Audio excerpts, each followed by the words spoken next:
Sæll og blessaður Andrés. Þú ert víst stattur erlendis núna, eða ekki? Jú, það stemmir. Já, þannig ég ákvað að pröfa á sín fyrsta skipti bara að taka viðtal hérna á Skype. En þú ert komin í topp 10 gullleikina, eða ekki? Jú. Og hérna, þú ert með hugmyndina Inside Memo, eða ekki? Jú, við erum 3 saman. Já. Þess að ég og svo það Fannar Freyr Jónsson og Jón Dahl Krispusson. En fólk kannski þekkir aðalega þeir hafa reikið saman hugbúnaðarhús sem heitir IO og eru svona rafrumkvölar eða þeir hafa búið til mikið af vörum sem að fólk að nota, til dæmis Solon vefverslanakerfið, Storeflow sem er svona næsta kynslóð af því og það er svona til útrásar sem og þeir hafa hannað bílauppboðskerfi fyrir Krók sem yfir 80.000 Íslendingar nota. Þannig að þetta eru öflugir aðalega sem þeir eru mjög færir á sínu sviði og flotti partnerar og strákar sem ég búin að þekkja í dálítið langa tíma. Já, en segðu okkur aðeins frá hugmyndinu núna, út á hvað snýst þessi viðskiptahugmynd og hvernig gengur þetta fyrir sig? Inside Memo er sem sagt fyrirtæki sem er svo við kallað svona næstu kynslóðar upplýsinga og fjölmiðlunar fyrirtæki sem næstu kynslóðar upplýsingamiðlun og fjölmiðlun fyrir fyrirtæki og bara upplýsingar hafa náttúrulega alltaf verið og verða væntanlega alltaf eitt af dýrmætasta sem til fyrir þá sem þau þurfa að halda á. Eins og netið hefur verið að þróast og þá svona, það sem mann tala að sé þriðju kynslóður vefurinn, það sé þessi semantic web eða web 3.0. Það er að segja eitthvað vefur sem skilur því betur og skilur svona, getur gefið betri svör og í dag það bara einfaldlega þannig að Google er til dæmis ekki að gefa sérlega gagnleg svör við svona flóknari spurningum. Þú getur spurt hvernig á ég að gera viðskiptaáætlun en það er mjög líklegt að 21. svörin gefir bara eitthvað sem er alls ekkert gagnlegt fyrir þann bransa sem þú ert í eða íslenskt fyrirtæki eða svo framvegis.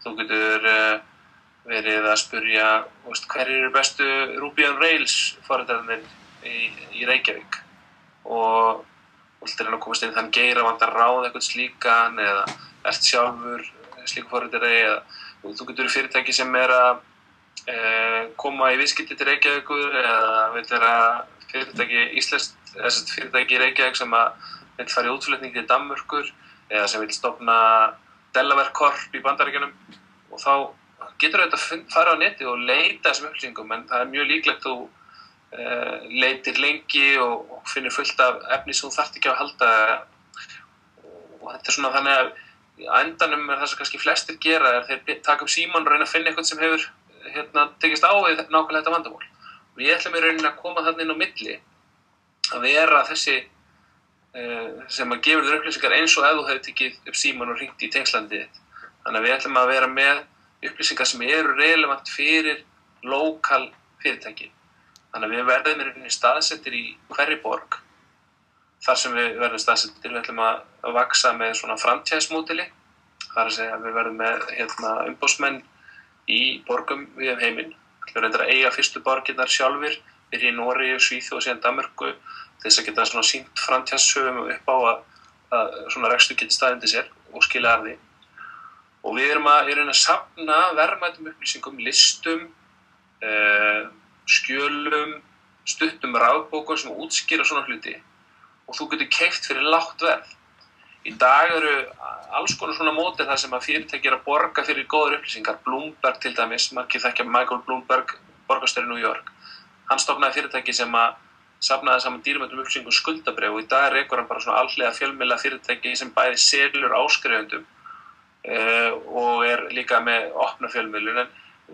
Við erum að tala að verða svona aðeins ódýrara Bloomberg nema bara fyrir minni fyrirtæki, startup fyrirtæki með lokal upplýsingar. Þannig að þið eru að tala það að taka saman upplýsingar og setja þær fram á auðveldu formi þannig að þeir sem eru að leita upplýsingarna geta leita til ykkur og fengi nákvæmlega sem þeir eru að leita sér að þannig að þeir séu ekki að sóa tíma á netinu í marga daga jafnvel að fletta ykkur upp að þeir bara búið til mjög þægilega og góða pakka sem eru sérstaklega gerðir fyrir ákveðna aðila sem eru að leita ákveðnum upplýsingum. Akkurat, og við erum að stíla inn á fyrirtækjamarkaðinu eins og til og með það sé markaður sem nú þegar tilbúin að borga fyrir og að borga fyrir svona upplýsingar þó þeir hafi ekki aðgang nákvæmlega þessari þjónustu og við teljum líka þau einmitt bæði sanna þá tilgátu að tími sé peningar sem að þessi fyrirtæki sé tilbúin að spara sér með því að borga fyrir þó kannski ekki endilega eitthvað háar upphæðir. Við sjáum fyrir okkur að listar frá okkur getur verið að kosta kannski frá $5, meðaltali kannski $50 en allt upp í $500 eða $1000 kannski fáir sem að kosta $1000 en síðan byggjum við upp svona gagnabanka sem við notum mikið til frílansara úr fyrrverandi viðskiptablaðamenn eða núverandi viðskiptablaðamenn á hverjum stað og þeir eru að hringja í menn eins og þig sem þekki vel til í viðkomandi borg og fleiri og bara nota nákvæmlega sem aðferðir eins og ef að viðkomandi viðskiptablaðamaður væri að skrifa grein eitthvað atriði eins og hver eru 20 áhugaverðustu frumkvöldunir undir 40 ára aldri í Reykjavík. Þetta er alveg grein sem að hefði getið verið að birtast í ykkur viðskiptablaði og menn hafa áhuga að vita. En þessi blöð eru bara svolítið fallandi fæti þegar viðskiptamódel er á undanhaldi en fyrirtækin mun auðvitað áfram vilja upplýsingar. Og ég veit það bara sem búin að vera 10-15 ár í viðskiptum og að maður er nánast hættur að pikka upp þessi Fortune, Fast Company, Business Week blöð sem maður gerði áður og þau eru þjóna náttúrulega bara minni hóp og færri svæðum og það náttúrulega að koma inn í staðinn. En hvernig er þessi markaður í dag? Eru mörg fyrirtæki sem er að gera nákvæmlega þetta eða er þetta eitthvað nýtt eða? Nú kemur alltaf þessu hvort er betra að fara inn á marka sem er þá búin að sanna sig en það eru margir á honum eða vera með eitthvað nýtt sem samt er ekki kannski búin að stanna þessi eftirspurn.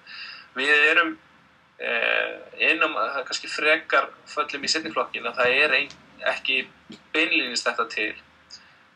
Hins vegar er eitt fyrirtæki núna sem ég er að kynna mér og vonast til að hitta stofnandann núna í þessari ferð út í Bandaríkjunum í Silicon Dal sem heitir Hyperink og er að gera nákvæmlega þetta, svona sérhæfðar upplýsingar á þröngri sillu sem að kannski fáir en í þessu long tail hafa áhuga á og eru tilbúin að borga fyrir. Þeir hafa til dæmis, hann stofnaði sitt fyrirtæki eftir að hann skrifaði bók það hvernig þú færð vinnu í ráðgjafabransanum eftir að hafa útskrifast úr Harvard. Bara fyrir þannig og seldi þá rafbók fyrir yfir $200,000. Hann stofnaði þetta fyrirtæki Hyperink og þeir eru að fókusera á þetta B2C eða bara almenning í gegnum netið.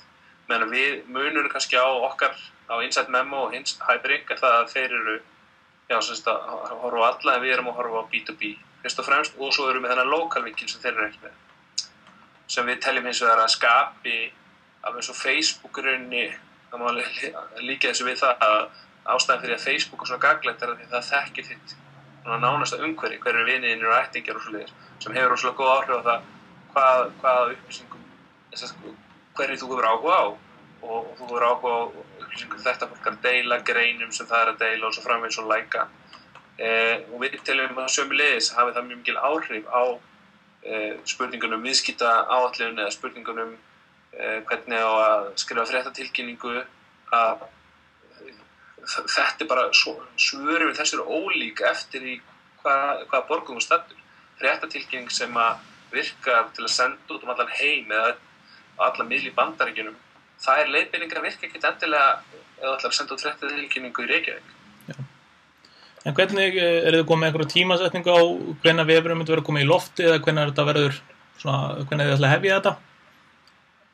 Við ætlum að opna svona íslenska útgáfu af Insight Memo núna bara innan nokkura daga þannig að ég hvet fólk til að fylgjast með á dísulistar.is en dísulistar var svona vinnuheiti og við eigum í rauninni logo tilbúið og lén og erum svona allir bara að halda því nafni hérna í Reykjavík. Já. Þess að við erum svona bara að prófa og fá feedback á tæknina þróa tæknina og svona læra hans inn á viðskiptavinin en hins vegar teljum við að Ísland sé í rauninni ekki kannski testmarkaður sem slíkur af því að hér erum við með svo sterkt tengslalend að þetta verður kannski við getum ekki treyst á það að þetta gangi á öllum mörkuðum bara út frá að það gangi á Íslandi. Já. Okkar heimmarkað. Þannig að okkar raunverulegi testmarkaður verður vantilega Noregur, Bergen, við ætlum að byrja svona minni borgum og við ætlum að opna minni borgum með Evrópa, því við teljum að það sé svona markað sem sé honum sé verðþjónað, en það eru líka frumkvöðlar og áhugaverð fyrirtæki þó að þau sé ekki í höfuðborgunum. Og það er svona eitt af okkar vonast til að ná samkeppnisforskoti með því móti og verða kannski áhugaverði partner eða jafnvel yfirtökumark, þessar skotmark stórra fjölmiðla, stórra upplýsingafyrirtækja, ráðgjafafyrirtækja og svo framvegis. Ok. Andrés, ég þakka þér bara kærlega fyrir að taka þér tíma til að koma og spjalla hans við okkur á Skype og ég hlakka bara til að fylgjast með þessu áfram og gangi bara rosalega vel í gullleikjunni í top 10. Takk sem leiðis, það er mikill heiður og bara vera í þessum tímanahópi er okkur mikill hvatning. Takk kærlega fyrir. Takk.